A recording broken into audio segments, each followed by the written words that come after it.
Halo, perkenalkan nama saya Yoga Faisal. Hai, nama saya Dewi. Halo, nama saya Isti. Oke guys, jadi pada siang hari ini kita akan melakukan kuis nih terkait dengan apa itu P3K. Akan ada 5 pertanyaan, terus nanti kalian bisa menjawab dibantu sama alat kipas ya. Nanti dibagi satu-satu ke masing-masing peserta. Siapa yang menjawab paling cepat, itulah dia yang akan mendapat poin. Apa kepanjangan dari P3K? Dewi. Dewi. Pegawai pemerintah dengan perjanjian kerja. Gampang itu mah. Berapa usia maksimal orang bisa mendaftar P3K? Isti, 1 tahun sebelum usia pensiun.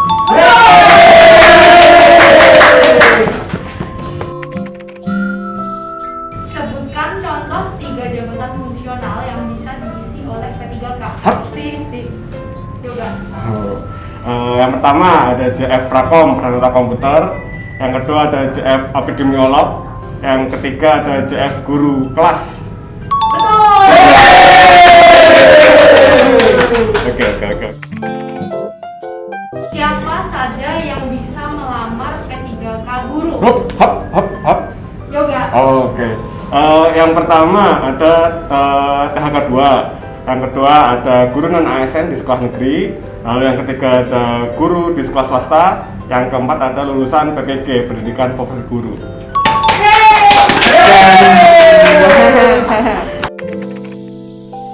Berapa kali seleksi kompetensi P3K guru dilaksanakan? Dewi. Dewi. 3 kali.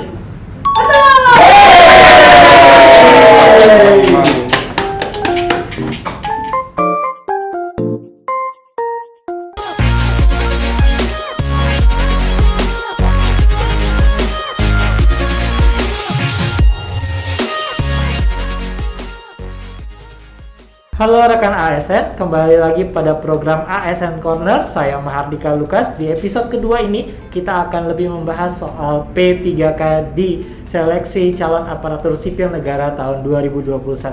Setelah di episode pertama kemarin telah membahas soal teknis jenis formasi di seleksi calon aparatur sipil negara tahun 2021, kini kita akan lebih mengupas tuntas tentang P3K nih. Oleh sebab itu di episode kedua kali ini telah bergabung dengan saya Kak Tanaya. Halo. Yang akan lebih mengupas tuntas lagi soal seleksi P3K di calon aparatur sipil negara tahun 2021 ini ya Kak Tanaya. Betul. Kak Tanaya boleh diceritain dulu nggak sih peran Kak Tanaya di seleksi CASN ini seperti apa? Boleh banget. Jadi, perkenalkan dulu, nama saya Tanaya Pinastika atau bisa dipanggil juga Tanaya.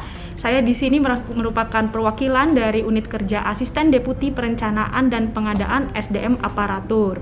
Kemudian kalau terkait dengan peran, saya sebagai bagian dari Panitia Seleksi Nasional sekaligus validator usulan instansi daerah. Oke, wah panjang banget ya perannya. Oke, kalau saya lihat-lihat ini ada yang berbeda nih dari seleksi CASN tahun ini dengan tahun-tahun yang sebelumnya. Tentunya yang paling menjadi highlight nih dan orang-orang pada pengen tahu banget itu soal P3K. Sebenarnya apa sih kata Naya perbedaan antara P3K dengan CPNS yang sudah ada sebelumnya? Jadi gini, mungkin saya jelasin terkait dengan hal-hal dasarnya ya. Kalau P3K itu merupakan bagian dari aparatur sipil negara, kepanjangan dari pegawai pemerintah dengan perjanjian kerja. Kalau yang membedakan itu adalah P3K ini memiliki masa hubungan perjanjian kerja karena P3K diangkat berdasarkan perjanjian kerja untuk jangka waktu tertentu saja, Mas. Range untuk masa hubungan perjanjian kerja itu antara 1 sampai dengan 5 tahun dan dapat diperpanjang tentunya sesuai dengan peraturan perundang-undangan. Jadi nggak usah deg-degan ya buat yang mau ngelamar P3K, bisa diperpanjang kok kontraknya. Iya. Ini ada satu lagi pertanyaan yang paling sering ditanyakan oleh teman-teman rekan ASN yang ada di luar sana. Sebenarnya boleh nggak sih kalau kita fresh graduate itu bisa nggak kita mendaftar di lamaran P3K? Jadi gini, kalau semangat dari kita ingin merekrut P3K itu apa? Jadi kita ingin mendapatkan profesional. Jadi kita didesain untuk merekrut orang yang sudah memiliki pengalaman kerja di bidangnya yang relevan tentunya. Jadi nanti kita akan menjelaskan lebih lanjut terkait dengan pengalaman kerja yang seperti apa yang dibutuhkan. Tapi pada intinya mereka harus siap untuk langsung bekerja dan menjalankan tugas-tugas pemerintahan yang ada. Wow. Jadi sebenarnya tanggung jawabnya sama CPNS sama saja ya. Betul. Lalu apakah yang nanti lolos P3K itu punya NIP juga apa enggak sih kata Naya? Punya dong, jadi baik PNS maupun P3K sama-sama memiliki NIP, nomor induk pegawai yang teregistrasi oleh BKN. Jadi nggak ada perbedaan ya, semuanya dapat NIP, tenang aja. Nah ini juga nih salah satu pertanyaan yang sering banget teman-teman rekan-rekan ASN ini tanyain. Kak, syaratnya untuk mendaftar P3K itu apa saja ya? Oke, pada intinya sih persyaratan umumnya itu hampir sama dengan persyaratan-persyaratan yang harus dilengkapi untuk melamar CPNS. Tetapi memang akan ada perbedaan-perbedaan mendasar. Seperti yang pertama, dari segi usia nih Mas. Usianya paling rendah adalah 20 tahun dan usia maksimalnya itu adalah 1 tahun sebelum batas usia pensiun. Jadi kalau misalnya kita ambil contoh saya sebagai analis kebijakan pertama, itu untuk usia maksimal saya mendaftar adalah 57 karena analis kebijakan pertama masa batas usia pensiunnya adalah di 58 tahun. Itu untuk yang pertama. Terus kemudian yang kedua, dari segi pengalaman kerja kita juga ada persyaratannya yang minimal itu beda-beda nih antara jenjang pemula, terampil, dan ahli pertama itu adalah 3 tahun. Lalu yang kedua dari segi untuk jenjang yang lebih tinggi nih seperti mahir, jenjang penyelia, jenjang ahli muda, dan jenjang ahli madya itu minimal pengalamannya adalah 5 tahun. Itu pengalamannya bersifat sangat penting Mas, karena tujuan utama kita meng-hire P3K ini adalah untuk benar-benar mendapatkan profesional di bidangnya. Yang ketiga nih, terakhir tapi tidak kalah pentingnya Mas, yaitu persyaratan tambahan yang berupa sertifikat kompetensi. Itu bisa berupa syarat wajib maupun syarat tambahan. Kita ambil contoh mungkin untuk lebih jelasnya. Misalkan nih, saya mau mendaftar pada jabatan pengelola pengadaan barang dan jasa. Oleh karena itu, saya harus melihat nih kualifikasi pendidikan apa yang tercantum pada pengumuman masing-masing instansi. Lalu kemudian yang kedua, saya harus memiliki sertifikat keahlian pengadaan barang dan jasa yang diterbitkan oleh LKPP. Begitu Mas. Nah berarti untuk calon pelamar P3K di tahun ini harus benar-benar jeli nih, harus Betul. benar-benar teliti, harus cari tahu dulu sedalam mungkin kira-kira kompetensi apa yang dia punya, terus dia masuk ke formasi apa. Betul begitu ya kata Naya ya? Betul sekali. Ini juga biasanya jadi sumber kegalauan nih teman-teman rekan-rekan ASN soal akreditasi. Apakah di seleksi P3K ini ada syarat terkait akreditasi kata Naya? Kalau untuk akreditasi tidak ada, jadi persyaratan akreditasi itu hanya diberlakukan bagi seleksi CPNS saja. Kita akan lanjutkan lagi untuk pertanyaan-pertanyaan yang paling banyak ditanyakan sama teman-teman, rekan-rekan ASN.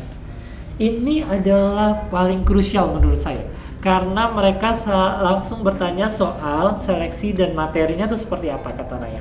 Itu pertama kita mau nanya soal seleksinya dulu kata Naya. Materi seleksinya tuh seperti apa sih? Kalau kita tahu, kalau kita mau melamar CPNS itu kita ada seleksi kompetensi dasar dan seleksi kompetensi bidang. Betul. Apakah itu juga harus kita lalui kalau kita mau melamar sebagai P3K? Jadi kalau untuk materi seleksinya ya, pada intinya P3K ini kita punya 3 tahapan Mas Dika. Yang pertama adalah seleksi administrasi, lalu yang kedua bukan seleksi SKD dan SKB, tetapi namanya adalah seleksi kompetensi yang terbagi menjadi 3, yaitu ada seleksi kompetensi teknis, seleksi kompetensi manajerial, dan seleksi sosial kultural. Dan kemudian juga ada tes wawancara Mas Dika. Tetapi semua ini soalnya disusun oleh tim penyusun naskah seleksi di bawah koordinasi Panselnas dan juga instansi pembina. Lalu kemudian untuk tes wawancara itu juga digunakan untuk menilai integritas dan moralitas. Jadi tadi untuk tipe-tipe seleksinya, terus kemudian dari segi materinya, nih kita akan jelaskan secara spesifik ya, karena kayaknya ini pasti akan menjadi highlight yang dicari pada Betul video banget Pak. nih. Gimana tuh Mbak materinya tadi ya, seperti tadi ya? Iya, jadi kalau satu persatu akan saya sebutkan terkait dengan seleksi kompetensi teknis, itu nanti materinya akan berkaitan dengan bidang teknis jabatan yang dilamar.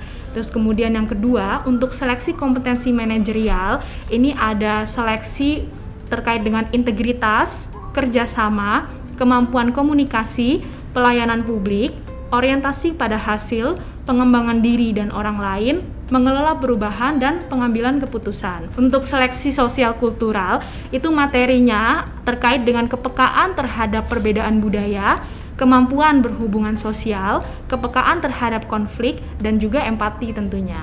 Selanjutnya kalau untuk yang tes wawancara, ini juga kita gunakan untuk menilai integritas dan moralitas tadi yang sudah saya sebutkan ya. Jadi semua ini menggunakan metode seleksi CAT-BKN tentunya untuk menjaga transparansi dan akuntabilitas. Tadi katanya udah membahas persyaratan sudah, materi seleksi juga sudah. Pertanyaan selanjutnya ini tentang mekanisme seleksi P3K ini seperti apa? Banyak isu-isu yang beredar di masyarakat nih. Salah satunya soal pengadaan P3K kategori guru. Kan di mana P3K itu ada dua ya katanya ya. Ada yang kategori guru, ada kategori jabatan fungsional non guru. Benar nggak sih kalau kebutuhan Indonesia itu untuk jabatan P3K guru ini sampai dengan 1 juta formasi? Bagaimana kata Naya? Nah itu tuh yang kayaknya perlu kita klarifikasi ya Mas ya. Jadi berbicara terkait kebutuhan total 1 juta guru itu merupakan total potensi kebutuhan tenaga guru berdasarkan data Dapodik. Tetapi dari segi pengusulannya semuanya dikembalikan lagi pada kewenangan masing-masing instansi daerah. Jadi totalnya itu yang masuk tidak sejumlah 1 juta. Jadi dari segi prosesnya, instansi daerah mengusulkan kepada Menpan, kemudian Kementerian Pan-RB melakukan validasi dan melakukan penetapan. Totalnya sampai dengan cut off 25 Juni ini hanya sekitar 522.486 formasi saja, begitu Mas. Kalau untuk mekanismenya tentu dibedakan dong antara P3K jabatan fungsional lain dengan P3K guru begitu. Kalau untuk P3K guru sendiri itu ada 3 kali seleksi Mas. Karena yang pertama orang-orangnya yang mendaftar itu akan dibedakan antara masing-masing seleksi begitu. Nah, kemudian untuk proses-proses tahapan yang harus dilalui itu tentunya yang pertama pelamar wajib membuat akun pada SSC ASN dan melengkapi persyaratan sesuai dengan kebutuhan. Itu untuk mandatory yang harus dilakukan di awal. Nah, kemudian yang kedua, kita udah memasuki nih proses seleksi administrasi sudah lewat, kemudian seleksi kompetensi. Nah, pada seleksi kompetensi ini kita hanya bisa diikuti oleh guru XTHK 2 dan guru non ASN yang mengajar di sekolah negeri saja, begitu. Nah, untuk ketentuannya kita ambil contoh kasus saja ya. Misalkan saya di sini merupakan guru non ASN yang mengajar di sekolah negeri, sementara Mas Dika itu adalah guru XTHK 2. Kita sama-sama bisa mendaftar nih di seleksi yang pertama. Nah, hanya saja kita harus melamar sesuai dengan unit penempatan tempat kita mengajar existing sekarang. Jadi saya ambil contoh nih, saya di sini mengajar sebagai guru bahasa Inggris pada sekolah X di Provinsi DKI Jakarta. Sementara Mas Dika itu merupakan guru nih, guru apa ya? Misalnya kita ambil contoh guru bahasa Indonesia, bisa kan? Itu di sekolah Y di Provinsi DKI Jakarta. Sama-sama di DKI jadi ya? Betul, ini hanya untuk satu instansi saja, jadi tidak diperbolehkan di seleksi pertama ini untuk pindah instansi. Jadi kita nanti pertama yang harus kita lakukan adalah kita cross check apakah kebutuhan itu ada di seleksi untuk yang pertama ini. Kita harus lihat apakah dari instansi juga itu memiliki kebutuhan jabatan guru bahasa Inggris pada sekolah X di Provinsi DKI. Sama halnya dengan Mas Dika, juga harus mengecek nih kalau kebutuhan guru bahasa Indonesia itu ada tidak di instansi sekolah Y di Provinsi DKI. Itu nanti setelah kita cross check, kalau memang ada, maka kita akan langsung mendaftar pada sekolah tersebut. Dan di seleksi pertama. Di seleksi pertama. Tapi saya tidak bisa mendaftar di sekolah X. Kalau kebutuhannya tidak ada, jadi kita harus cross check. Tadi untuk skenarionya kalau kebutuhannya ada, maka pelamar bisa langsung mendaftar. Tetapi kalau skenarionya ini ternyata kebutuhannya tidak ada, maka pelamar bisa mendaftar di sekolah lain. Tetapi untuk jenjangnya, untuk jabatannya harus sesuai dengan kompetensi yang dimiliki pelamar. Itu untuk yang seleksi pertama. Jadi tadi yang saya maksud dengan kualifikasi dan kompetensi itu adalah kualifikasi yang dimiliki sesuai dengan ijazah atau sertifikat pendidiknya, Mas. Begitu. Jadi nanti kita sudah melewati nih seleksi pertama. Ini juga harus jeli nih ya. Jadi kita harus rajin-rajin cari tahu kira-kira di unit kerja kita itu butuh nggak sih apa yang kita mau lakukan sebagai P3K gitu. Betul. Khususnya P3K guru ini. Betul. Nah, kita udah lewat nih seleksi yang pertama. Kita lanjut di seleksi yang kedua. Saya ambilkan contoh bahwa saya di sini bisa lolos nih, tapi ternyata Mas Dika kurang beruntung, belum bisa lolos. Maka skenario yang dilakukan selanjutnya adalah saya bisa langsung melakukan pemberkasan NIP. Terus kemudian sedangkan Mas Dika di sini harus mengikuti seleksi selanjutnya apabila memang ingin mengikuti. Tetapi saingan Mas Dika akan bertambah lagi. Jadi kita nanti bicara di seleksi pertama itu kan ada guru XTHK 2 dan guru non ASN yang mengajar di sekolah negeri. Dua kelompok ya. Dua kelompok di seleksi pertama. Sedangkan di seleksi yang kedua itu akan bertambah lagi yang bisa mendaftar. Ada siapa lagi memangnya kata Naya? Ada dua yang entitas baru, yaitu guru swasta yang terdaftar dalam data Dapodik, lalu kemudian lulusan PPG yang belum mengajar tetapi sudah terdaftar dalam data Dapodik. Tambah banyak dong saingannya ya. Jadi 4 kategori. Iya, betul. Tetapi kan di sini dari segi kebutuhan juga akan semakin berkurang. Kita ambil contoh nih di Provinsi DKI itu akan membuka sekitar 13.000 maksud saya 13.000 kebutuhan. Dari seleksi pertama tentunya sudah akan ada yang lolos dong, dan kita harus memilih jabatan yang belum ada peserta yang lolos di seleksi kedua itu. Kita ambil contoh dari 13.000 itu sudah lolos sekitar mungkin separuhnya nih. Jadi nanti misalnya sudah lolosnya 6.000, berarti masih ada sekitar 7.000 kebutuhan yang bisa dilamar oleh peserta, begitu. Itu tadi kita berbicara terkait dengan tata cara melamarnya. Dari segi kompetensinya masih sama, bahkan di sini Mas Dika bisa nih nanti dalam seleksi yang kedua, Mas Dika itu kalau misalnya ingin menggunakan tabungan nilai ini dari seleksi yang pertama, kita ambil contoh ternyata nilai Mas Dika itu lebih tinggi pada saat seleksi pertama dibanding seleksi kedua, maka Mas Dika bisa memilih nilai mana yang akan digunakan dalam pemeringkatan di seleksi kedua. Tetapi ada syaratnya. Jadi, Mas Dika harus memiliki kompetensi dengan jabatan dan unit satuan pendidikan yang dilamar itu sama. Jadi misalnya di seleksi pertama itu Mas Dika mendaftar pada jabatan guru bahasa Indonesia di SMA A.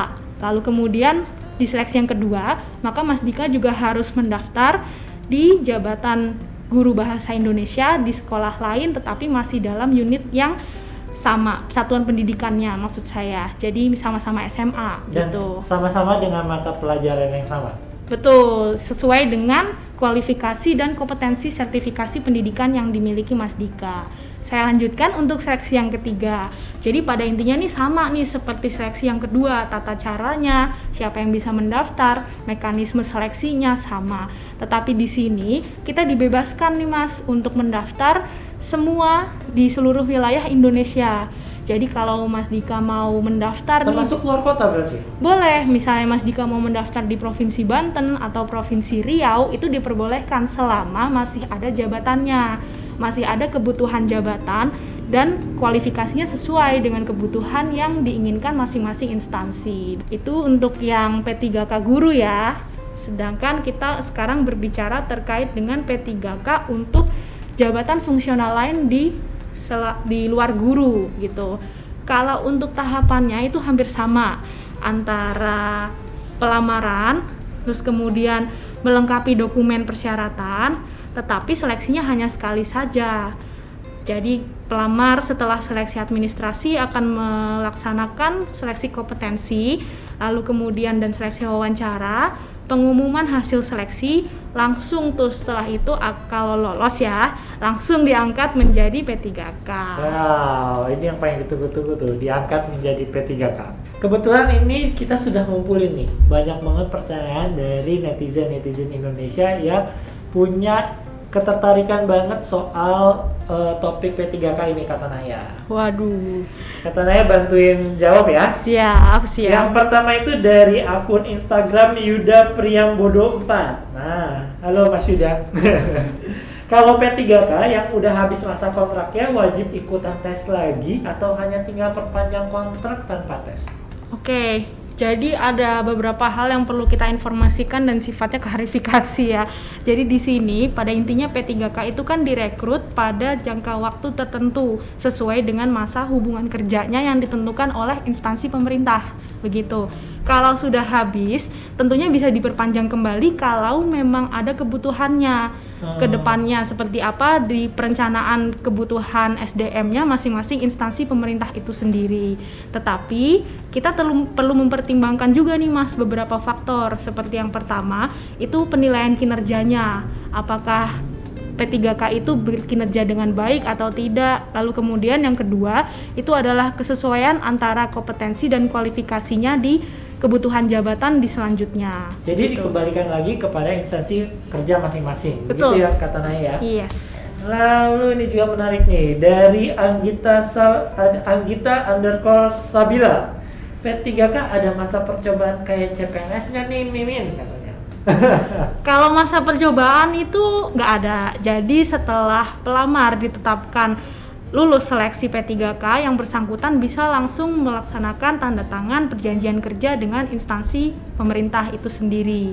Ya, jadi kalau CPNS nih kita kan mengenalnya dengan masa prohibition selama 1 tahun. Nah, seleksi kalau di ini tidak ada di P3K. Di P3K ini nggak ada. Ya. Oke.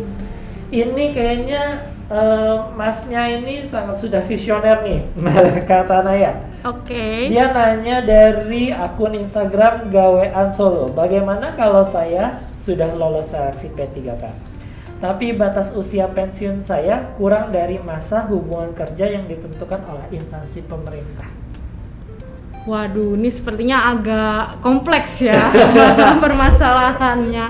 Tapi nggak apa-apa, masih bisa. Dia sudah lolos, tapi batas usia pensiunnya kurang dari masa hubungan kerja. Gimana tuh? Jadi kata Naya. Kita nanti akan menghitung berdasarkan selisih. Kalau misalnya kita melihat sebuah instansi pemerintah itu membuka jangka masa hubungan kerjanya selama 5 tahun, sementara yang bersangkutan itu nanti pensiun 2 tahun lagi, berarti kita melihat selisihnya.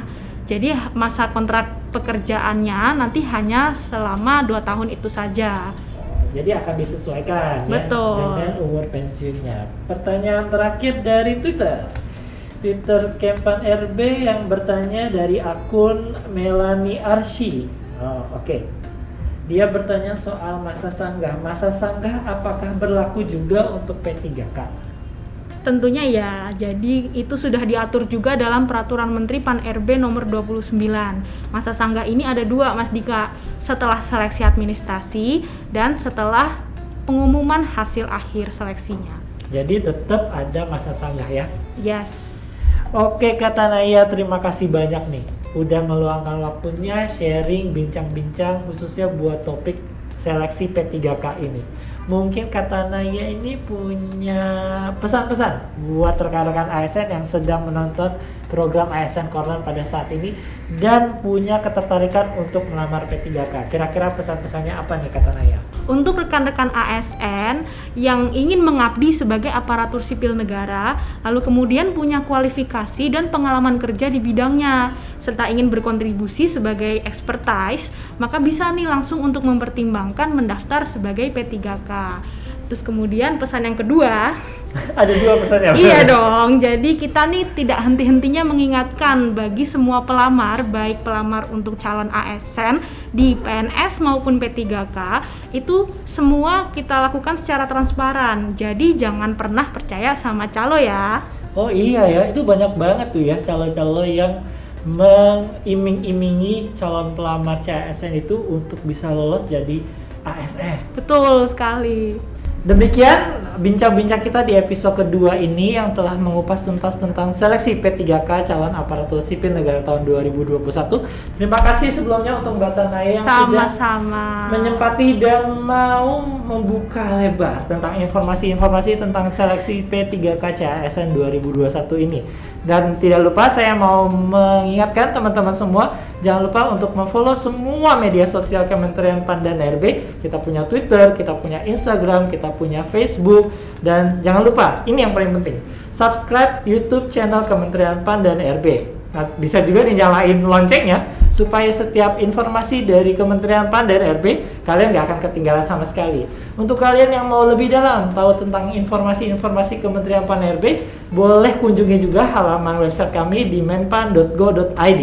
Akhir kata, saya Dika, Saya Tanaya. mengucapkan terima kasih dan wassalamualaikum warahmatullahi wabarakatuh. ASN Bangga melayani bangsa.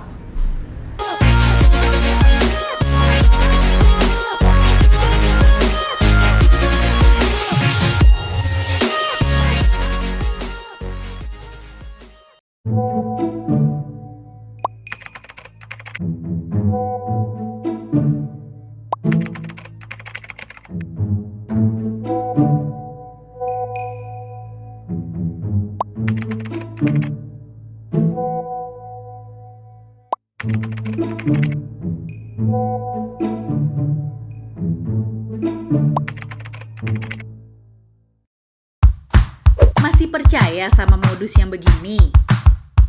Stop! Jangan percaya lagi dengan janji-janji yang bisa meluluskan seleksi CASN.